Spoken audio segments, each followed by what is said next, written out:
باللہ من الشیطان الرجیم بسم اللہ الرحمن الرحیم وَإِنَّمَا أَتَاكَ بِالْحَدِيثِ أَرْبَعَةُ رِجَالٍ لَيْسَ لَهُمْ خَامِسٌ۔ گفتگو جاری تھی ہماری نہج البلاغہ کی شرح کے حوالے سے۔ نہج البلاغہ کا خطبہ نمبر 210 دوسرا حصہ ہے کہ امام علی علیہ السلام فرماتے ہیں وَإِنَّمَا أَتَاكَ۔ بات چل رہی تھی کہ رسول خدا صلی اللہ علیہ وسلم کے دور سے ہی جھوٹی باتیں شروع ہو گئی تھی، جھوٹی روایات شروع ہو گئی تھیں، اور رسول خدا کے بعد یہ زیادہ لوگ ایکٹیو ہو گئے۔ 100 سال سے زیادہ تقریباً رسول خدا کی احادیث جو صحیح احادیث تھیں ان کو بیان کرنے پر پابندی تھی اور جھوٹی احادیث گھڑی گئیں۔ امام اب ہمیں تعلیم دے رہے ہیں کہ انما اتاک بالحدیث اربعۃ رجال، جو حدیث رسول خدا تمہارے پاس آتی ہیں وہ 4 لوگوں کی طرف سے آتی ہیں۔ لیس لہم خامس، بس 5واں کوئی نہیں ہے، بس 4 قسموں کے لوگ تمہیں بیان کریں گے۔ ان میں سے صحیح اور درست کون ہے اس کی پیروی کرنا ضروری ہے، جو صحیح ہے جو درست ہے وہ اسی کی پیروی کرنی ضروری ہے۔ پہلا شخص امام فرماتے ہیں رجل منافق، بس یہ جو حصہ ہے وہ پہلے شخص کے حوالے سے 4 قسموں کے لوگ امام بیان کریں گے۔ پہلا منافق شخص کہ زبان سے ایمان کا اظہار کرتا ہے، جس کے بارے میں اسی خطبے میں گفتگو ہوگی کہ اسلام کو اپنا زبانی شعار بنایا ہوا ہے، نقاب اس نے اسلام کا اوڑھا ہوا ہے، لیکن عمدن رسول خدا کی طرف جھوٹی نسبت دیتا ہے، رسول خدا صلی اللہ علیہ وسلم کی طرف جھوٹی نسبت دیتا ہے۔ پہلا یہ شخص ہے۔ دوسرا شخص امام فرماتے ہیں، آگے ہم پڑھیں گے انشاءاللہ تیسرے حصے میں، کہ منافق نہیں ہے لیکن وہ حدیث کو درست نہیں سمجھا اور نقل کرتا ہے، حدیث کو درست نہیں سمجھا اور نقل کرتا ہے، اپنی غلط سمجھ باطل خیال کی بنا پر وہ جو ہے سمجھا وہ صحیح نہیں ہے، غلط سمجھا ہے، اور یہ عالم نہیں ہے اور یہ بھی دوسروں کو گمراہ کر سکتا ہے۔ اسے بھی پرہیز کرنی چاہیے۔ بس جو عالم نہیں ہے، جو سمجھا نہیں درست بات کو، مثال کے طور پہ انسان جو ہے کہے کہ جی عالم کی طرف رجوع کیے بغیر کہ اس کے شر سے بچو جس سے تم نیکی کرو، اس سے انسان رک جائے گا۔ اگر ہم صحیح طور پہ نہیں سمجھیں تو ہم جو ہے نیکی نہیں کریں گے، نیکی کا سے دل اٹھ جائے گا۔ حالانکہ مراد یہ ہے کہ نیکی کرتے وقت ریاکاری نہ کرو۔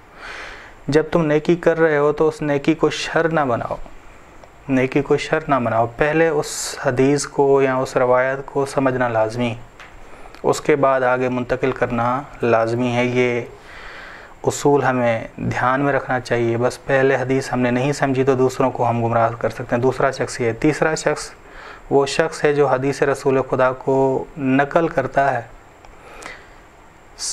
درست نقل کرتا ہے، لیکن وہ قواعد سے ناآشنا ہے، اسے عام خاص کا پتہ نہیں، ناسخ منسوخ کا پتہ نہیں، محکم متشابہ کا علم نہیں۔ یہ بھی نتیجہ غلط دے سکتا ہے، یہ بھی غلط نتیجہ دے سکتا ہے، غلط نتیجہ اخذ کر سکتا ہے۔ امام نے فرمایا کہ اس سے بھی بچو۔ چوتھا شخص وہ ہے جس نے صحیح طور پہ حدیث اور روایت کو حفظ کیا، قواعد بھی اسے معلوم ہیں، شرائط سے بھی آگاہ ہے، کامل طور پہ بصیرت رکھتا ہے۔ یہ شخص ہے جو صراط مستقیم کی ہدایت کرتا ہے، صراط مستقیم کی ہدایت کرتا ہے۔ ٹھیک، بس اب پہلے شخص کے حوالے سے امام پہلے شخص کے حوالے سے ابھی اس گفتگو فرما رہے ہیں کہ پہلا شخص رجل منافق، یہ منافق شخص ہے، زبان سے ایمان کا اظہار کرتا ہے، قلبی لحاظ سے باطنی لحاظ سے مومن نہیں ہے، کافر ہے۔ اول اسلام کو اپنا زبانی شعار بناتا ہے، گناہ سے پاک نہیں ہوتا، نہ ہی اس نے گناہ سے دوری کی ہوتی ہے، اور عمدن رسول خدا صلی اللہ علیہ وسلم پہ جھوٹ باندھتا ہے۔ بس امام علیہ السلام فرما رہے ہیں کہ پہلا راوی جو حدیث رسول خدا کا راوی ہے وہ منافق ہے، جو اس کے دل میں ایمان نہیں آیا، جو وہ کہتا ہے اس پہ خود عمل نہیں کرتا، اس کی تطبیق بھی غلط کرتا ہے، تشریح بھی غلط کرتا ہے، یا حدیث غلط گھڑتا ہے، یا حدیث صحیح ہوتی ہے لیکن تطبیق غلط کرتا ہے، غلط کرتا ہے کہ من کنت مولا ہو فہذا علی مولا، یعنی جس کا میں بھائی ہوں اس کا علی بھی بھائی، ٹھیک، یا تطبیق ہی غلط کرتا ہے، یا من گھڑت بات بتاتا ہے، من گھڑت بات بتا کے اسے رسول خدا کی طرف معاذ اللہ منسوب کر دیتا ہے، اور اپنے ہوس کا غلام ہوتا ہے، خود ہی حدیث میں کمی زیادتی کرتا ہے، ایسا شخص خود گمراہ ہے اور عمدن دوسروں کو بھی گمراہ کرتا ہے، ٹھیک۔ امام فرما رہے ہیں کہ وَقَدْ أَخْبَرَكَ اللَّهُ عَنِ الْمُنَافِقِينَ بِمَا أَخْبَرَكَ وَوَصَفَهُمْ بِمَا وَصَفَهُمْ بِهِ ثُمَّ بَقَوْا بَعْدَهُ فَتَقَرَّبُوا إِلَىٰ أَئِمَّةِ الضَّلَالَةِ وَالدُّعَاةِ إِلَى النَّارِ بِالزُّورِ وَالْبُهْتَانِ۔ امام فرما رہے ہیں کہ خداوند عالم نے قرآن کریم میں منافقین کے بارے میں خبر دے دی۔ کیا خبر دی ہے؟ خداوند عالم نے کہا ہے کہ ان المنافقین فی الدرک الاسفل، جو منافقین ہیں جہنم کے پسترین درکے میں ہوں گے۔ کیوں؟ کیونکہ یہ زیادہ نقصان دہ ہیں اسلام کو، کفار سے بھی زیادہ خطرناک منافقین۔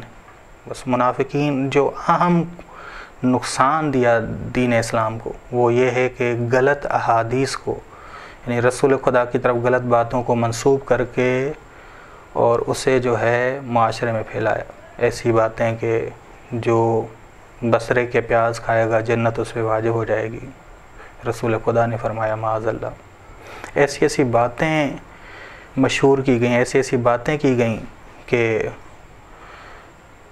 ہر لحاظ سے، صرف ایک پہلو نہیں تھا، ایک موضوع نہیں تھا، یہ ذہن میں رکھیے گا، ہر لحاظ سے۔ بس جب پابندی تھی، 100 سال سے زیادہ پابندی تھی رسول خدا کی احادیث کو نقل کرنے پر، اس دوران رسول خدا کے نام پہ رسول خدا کی طرف منسوب کر کے اتنی احادیث گھڑی گئیں۔ یہ نہج البلاغہ امام ہمیں بتا رہے ہیں کہ بہت زیادہ احادیث گھڑی گئی ہیں، بس منافقین سے ہم نے بچنا ہے۔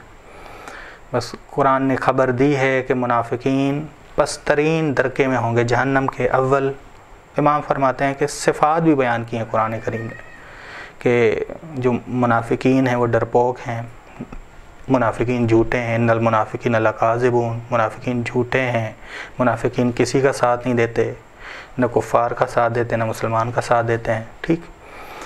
بس صفات بھی بیان کی ہیں قرآن کریم نے کہ منافقین جو ہیں یہ صفات رکھتے ہیں۔ بس یہ منافقین رسول خدا کے بعد باقی تھے، امام یہ نقطہ فرما رہے ہیں کہ باقی تھے، ثم بقوا بعدہ، اور انہوں نے دین کو اسیر بنایا، انہوں نے غدیر کو مٹانے کی کوشش کی، بس منافقین رسول خدا کے بعد باقی تھے۔ یہ لوگ قریب ہوئے گمراہوں کے، پیشواؤں کے۔ اشارہ ہے حاکم شام کی طرف، حاکم شام نے انہیں خرید لیا۔ آپ دیکھیں بذات خود جب یزید تھا تو اس وقت علماء سے فتوے لیے گئے امام حسین کے قتل کے، قاضی شریح جیسے لوگوں نے فتوے دیے۔ بس یہ ایسے منافقین کو استعمال کیا گیا، ایسے منافقین کو، چاہے جنگ صفین میں ہو، بس ان لوگوں کو استعمال کیا گیا، اور ان لوگوں کو ائمہ کے خلاف استعمال کیا گیا، دین کو اسیر بنانے کی بھرپور کوشش کی گئی، دین کو اسیر بنانے کی۔ بس امام فرما رہے ہیں لوگوں کو جہنم کی آگ کی طرف یہ بلاتے ہیں، امام حق سے دور کرتے ہیں، کہ زیارت جامعہ کبیرہ میں بھی آیا من رد علیکم، جو تمہیں رد کر دے، علیکم فی اسفل درک من الجحیم، وہ جہنم کے نچلے طبقے میں ہوگا۔ بس لوگوں کو باطل، جھوٹ اور بہتان کے قریب کیا۔ کیا فرماتے ہیں کہ وَالدُّعَاةِ إِلَى النَّارِ بِالزُّورِ وَالْبُهْتَانِ، جھوٹ، زور یعنی جھوٹ کی طرف، بہتان کی طرف قریب کیا۔ حقیقی پیشوا کو سلام کا جواب بھی نہیں دیا جاتا تھا، یہ حال ہو گیا۔ امام سلام کرتے تھے، سلام کا جواب نہیں ملتا تھا، یعنی سلام کا جواب دینا جہاں جس معاشرے میں واجب ہو وہاں سلام کا جواب نہیں دیا جاتا۔ بس حقیقی پیشوا جب شہید ہوا تو شام کے لوگ ہی بول رہے تھے کہ معاذ اللہ علی کا مسجد سے کیا تعلق، علی کا مسجد سے کیا تعلق۔ بس ایسے منافقین کو حکام حاکموں کی طرف سے عہدے دیے گئے. امام فرما رہے ہیں عہدے مل رہے تھے ایسے علماء کو جو غلط احادیث کو گھڑ رہے تھے, لوگوں پر ان کو حاکم قرار دیتے تھے. لوگوں کو کہا جاتا تھا کہ ان کی طرف رجوع کرو, اور لوگوں کو ان کی طرف رجوع کرواتے تھے, اور ان کے ذریعے یعنی حاکم جو ہے, سیاسی لیڈر جو ہے, ان جھوٹے علماء, منافقین علماء کے ذریعے جو رسول خدا کی طرف جھوٹی باتوں کی نسبت دیتے تھے, یہ حاکم دنیاوی فوائد حاصل کرتے تھے. کہہ دیتے تھے کہ لوگوں میں عام کریں کہ رسول خدا نے کہا کہ یہ ہی میرا خلیفۃ اللہ. آ کے حاکم شام اپنے خطبوں میں کہا کرتا تھا کہ رسول خدا کا میں حقیقی جانشین ہوں, اور رسول خدا نے معاذ اللہ یہ فرمایا. حقیقی بات یہ تھی کہ جب بھی تم بنو امیہ کو دیکھو کہ میرے منبر پر میری کرسی پہ آئیں تو انہیں ہٹاؤ, یہ رسول خدا صلی اللہ علیہ وسلم نے کہا تھا. انہیں حکومت سے دور کرو, حکومت اسلامی سے دور کرو. اور ایسے علماء تیار کیے گئے, ایسے منافقین علماء تیار کیے گئے جن کو عہدے دیے گئے اور ان سے اپنا کام لیا گیا. بس عام الناس, دنیا داروں اور بادشاہوں کے ساتھ یہ رہتے ہیں, مگر یہ کہ اور ان کو عوام الناس کو یہ دھوکہ دیتے ہیں, مگر یہ کہ باطل مادی امور سے جو پاک ہو خدا اسے محفوظ رکھتا ہے. بعض لوگ ہیں جو محفوظ رہتے ہیں, کیونکہ سلیم ابن قیس نے کہا تھا کہ جیسے سلمان ہے, مقداد ہے, ابو ذر ہے, وہ محفوظ ہیں, وہ آپ کی باتیں کرتے ہیں. تو امام ان کی طرف اشارہ کر رہے ہیں. ایسے لوگ ہیں جو محفوظ ہیں لیکن بہت کم, بہت قلیل افراد ہیں. وہ جھوٹی احادیث سے, من گھڑت احادیث کے قریب نہیں ہیں, وہ ہماری احادیث کو بیان کرتے ہیں.